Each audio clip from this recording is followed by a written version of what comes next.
Oui, alors Tour de France féminin qui a débuté hier. Alors hier, je regardais l'épreuve masculine, hein, donc j'ai pas pu débriefer la première étape. Et j'ai pu assister aujourd'hui. Alors au début, j'ai cru que c'était une partie de bowling, hein, et c'était bien une course de cyclisme sur route. Hein.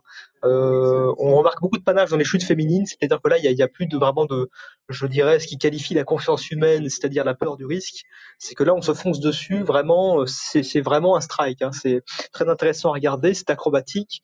Il y a des gens qui finissent par manger de l'herbe, d'autres qui s'éclatent la tête sur le bitume. Ça pourrait être au X-Games, hein, finalement, les épreuves féminines. Et puis alors à l'arrivée, c'est magique, puisqu'on a Vos, je ne sais plus comment, on va l'appeler Vos Van Aert, puisqu'elle cumule déjà 2 maillots, qu'elle a humilié ses adversaires sur la ligne d'arrivée.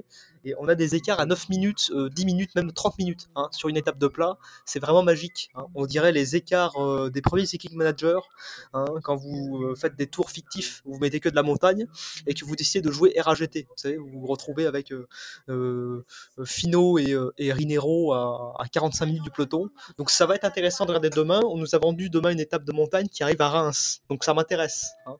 La montagne de Reims, ça m'intéresse. Moi, on m'a dit que c'était plat. C'était peut-être qu'il y a du révisionnisme. Peut-être qu'il y a de la montagne à Reims. Mais je vais suivre ça de près. Hein.